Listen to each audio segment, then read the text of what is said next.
Okay, we are here, episode 3, Total Impact. Thanks for joining us. On the verge of a Russian assault of Ukraine, which woke us up to some interesting news. So let's first talk about some local interesting news. James, you had a conversation. We went to press with an article about adjuncts. Did you hear any feedback or reaction, and kind of what are you expecting to come out of the local developments? Yeah, so I did hear back from members of the union. They were, of course, very appreciative of the coverage because even it's a big deal to them, but it really hasn't got attraction outside of the Mercy community because it hasn't really affected anything large scale yet. I think maybe a potential strike definitely would gather eyes, and that's like the big breakthrough of this story is they've gone public now that they are considering a strike. Nothing immediate, but in the coming weeks it could become more and more immediate. And Mercy College really hasn't said anything since the publication of the article. I know they've seen it because I did send it over to Plunkett, PR person for Mercy, because she did ask for that. But haven't heard anything. But I do also know that some of them are on vacation this week, so it could just be an off week with the President's Day weekend. Great. Nicole, you covered an autism event. Tell us about it.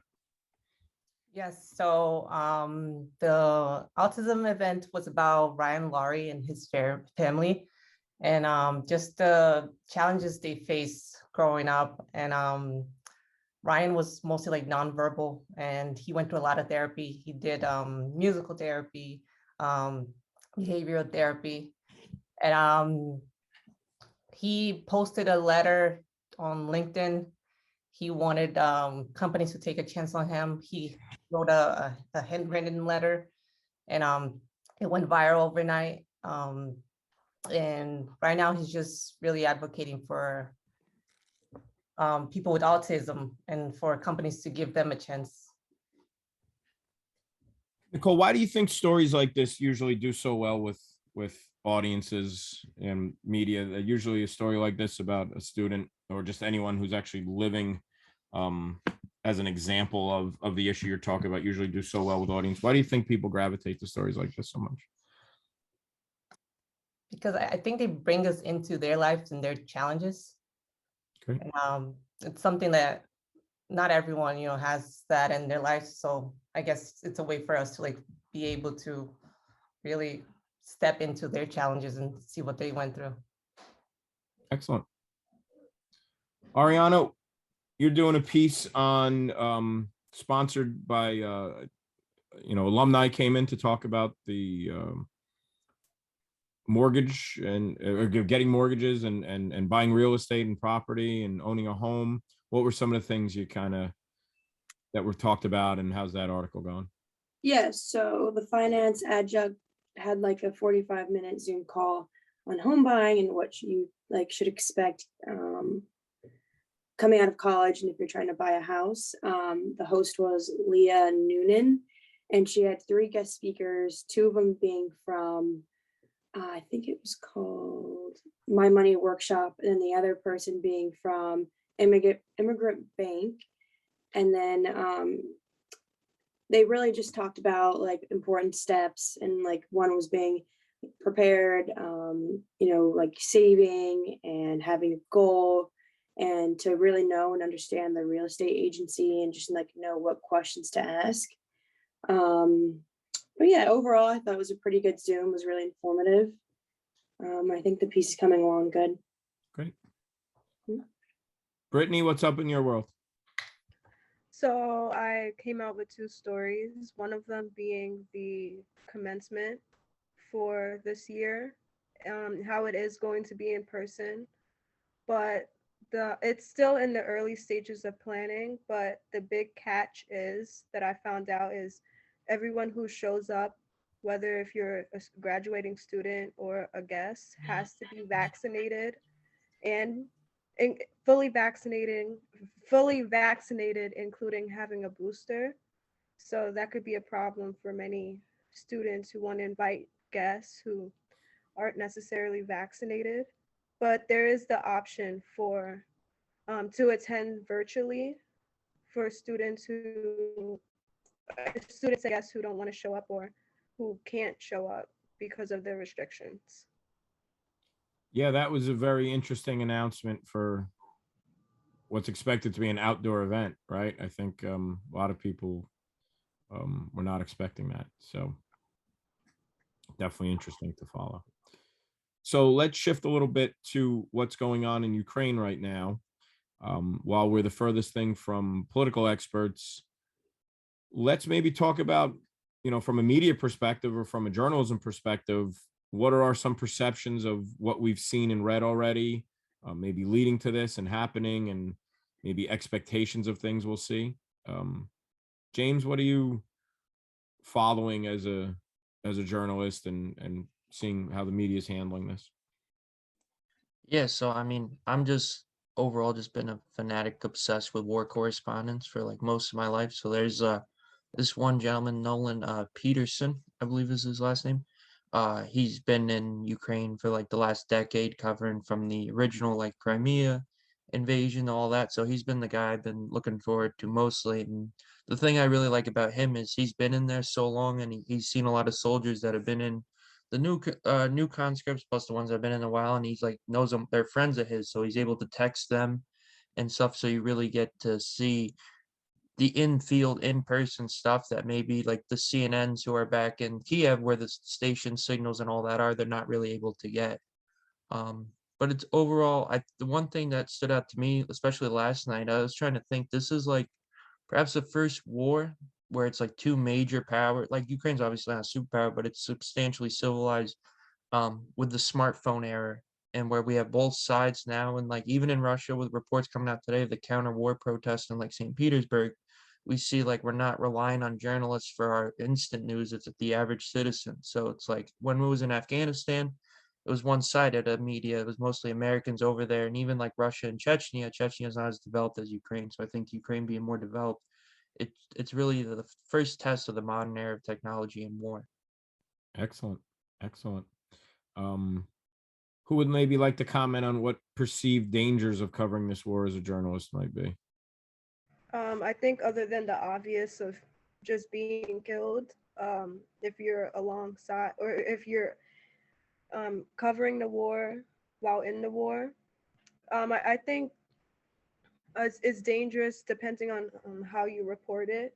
I know in the United States, we're kind of privileged with free press. I think that's the way, the term.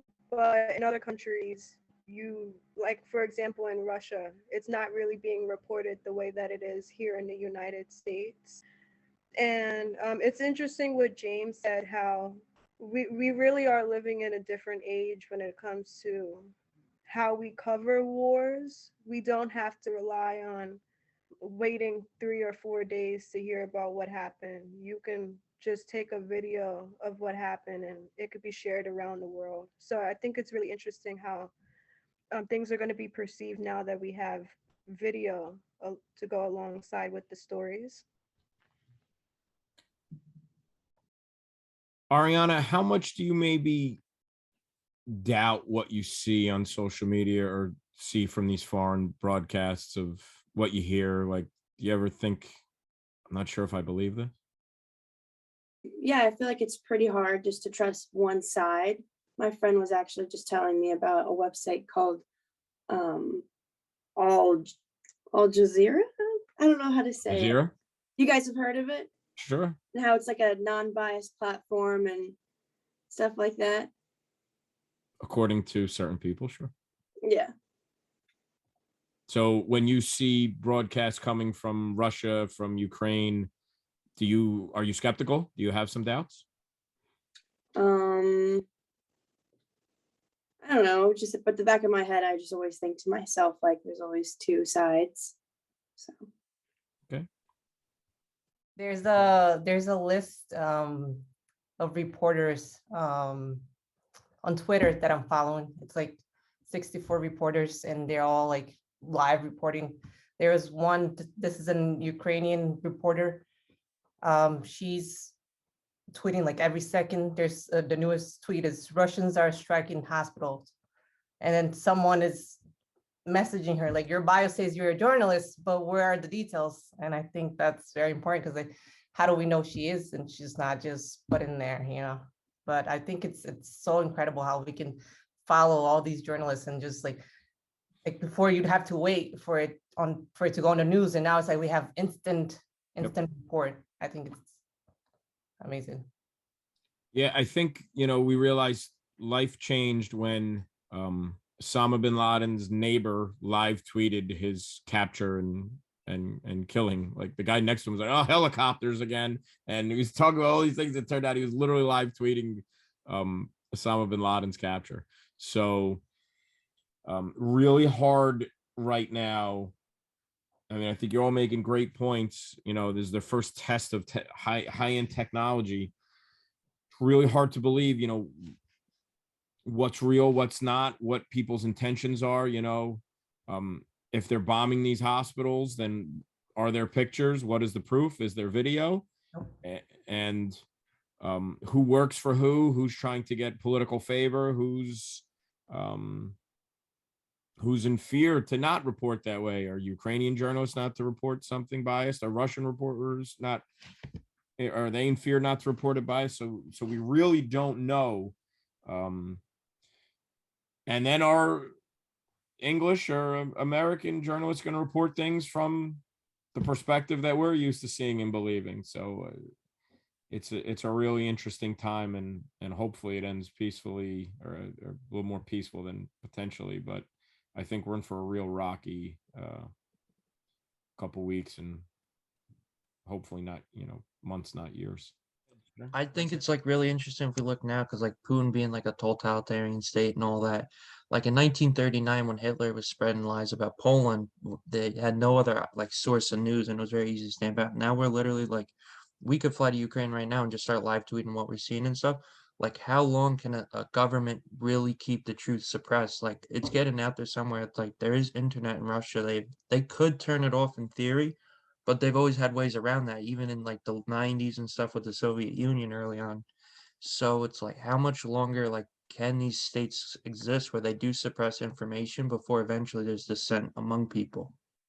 Well, it's funny you bring that up, because wasn't that one of the hotter topics of the Olympics, how that one Olympian was tweeting from China, and people were like, how are you tweeting from China? And she's like, oh, I bypassed it with a local network. Yeah.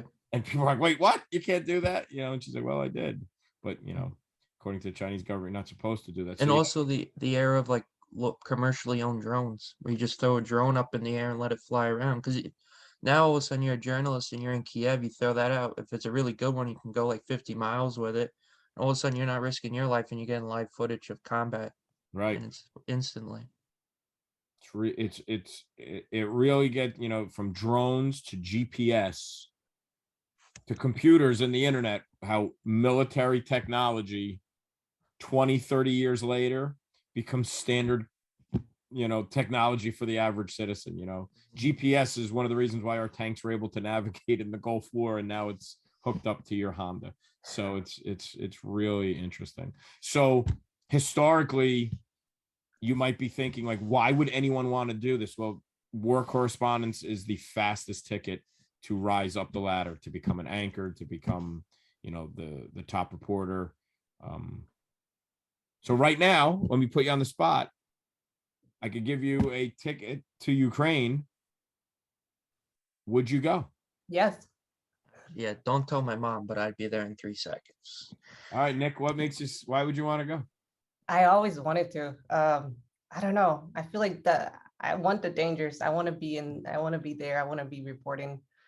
I want to be shown. I don't want to be reading what's going on. I want to be seeing it and reporting with my own eyes. I share the same sentiment with James. My mom, if I told my mom yesterday as we're watching the news, and she's like, no, like, don't say that. You're never going to go. I'm like, that's what I want to do. Okay. James, you'd go? Yeah, absolutely. I'm a history nerd, so it's just like this is like history happening in real time. To be the ones, like, it's one thing to sit back and read about, but to be actually there and be able to tell people. And obviously we all view ourselves as like, oh, we tell the truth and honest. Like, you'd want to be the one given the information and not being like, well, I hope this person's telling me the truth, you know? And it's just, I mean, what's better than risking your life and working a little bit at the same time? It's Oh, just, nothing. Sure. not saying North Jersey can't do that for you, Oh, but you don't know the half of how you risk your life over here, pal. Ariana, you going over to Ukraine? Um, I don't think they get euphoria over there. I don't know. I don't know if that's my cup of tea. I don't blame you. I'm not going either. Yeah. Britt, you going? I'll be packed in like 5 minutes. I can't. I, I feel like it would be a dream because just going over there or just going to risky places like that can really change your perspective on life. So you go there for a story, but come back with just a whole new outlook Just and maybe realize, just everyone realize the rules in other places are not the rules here. So, when you sign that form that says like you give up your rights as US citizens to do it, you know, did you you can cut this out because did you see I think it was in like the Kiev hotel where all the journalists are staying. They're all like around and like CNN's on and it's all like live stream of like the conflict. It was like 1 o'clock in the morning, like our time. And they're like, now we cut to see if we need a fourth booster shot in our COVID. And they talked about it for like 25 minutes. It was great. yeah. I'll just say I a few years ago interviewed Roxana Sabiri, who was a journalist who went to Iran to do a story on women who wanted to read, and she was arrested. She was imprisoned. I think she spent 9 months in a prison in Iran. She went on a hunger strike. And she had said the reason they said she was a spy, and she had said, I'm doing a book on women who want to read. And they had said, well, there's no way that women want to read, so why would you write a book on that? So clearly you're a spy. So sometimes just trying to communicate a little bit about what we would view as, I'm just doing my job. Other regions don't understand those concepts, so be cautious. So transitioning to better news, anybody see anything worth talking about? Shows, movies, plays, music? I'm just glad the Olympics are over. Do you not like the Olympics? I just think it was too much. Well, I don't love the Olympics, but the controversies that's been going on this Olympic cycle is just way too much, and it's still ongoing. Historically, I'm more interested in the Olympic controversies than the actual Olympics, usually, to tell you the truth.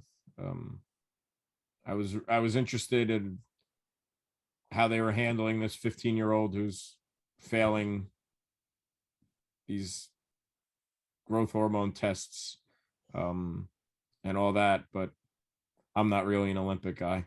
Besides, my screensaver right there. That's tough with Team USA right behind you. Be like, I don't care about the Olympics. Yeah, nah, yeah, I know. That different time, different thing, different era. Plus, the anniversary was the other day. But I don't know. It didn't feel like an Olympic year, to tell you the truth. I felt like it just kind of came out of nowhere. And my more overall dislike of the Olympics is just because the sites they build for these things that soon become abandoned, and the people who live there get pushed out for these things. And then, like, I just don't. It just doesn't make sense to me. I like going on like YouTube or Google and watching all the abandoned Olympic site. It's really creepy. It's really, really creepy. Nick, new Batman. Too soon? Are you ready for a new Batman? You ready? I'm ready. I'm ready. All right. Tell me about it. I don't know. I'm hopeful. I'm not I'm not gonna lose hope on Batman ever. You're a huge Batman fan. How did you like the Justice League movies that just kind of came and went? No, I didn't. Yeah, I didn't even bother with them. I'm a DC fan, but I betrayed them and went to Marvel because their movies had been like so much better. Yeah. I don't know. I'm hoping for the new Batman movie. I'm not very fan of the like gothic Batman thing they have going on. Right. but we'll see. I don't know. Yep. I like the new Catwoman. Zoe Kravitz. Zoe Kravitz. There's, It's Lenny Kravitz's daughter, I assume. yeah. Oh, cool. James, go ahead, baby. Deep, impactful thoughts. 30 seconds. The clock is running now. Well, I'm just grateful in this time of turmoil. We have the United Nations, where the head of the United Nations Security Council is Russia, and the head of the Human Rights Council is China. So I'm very grateful we have them leading the way on the two issues. There'll be an op-ed about it probably, so be on the lookout. Can't wait. Thank you, everybody. Have a fantastic week. Come see us next week. Thank you.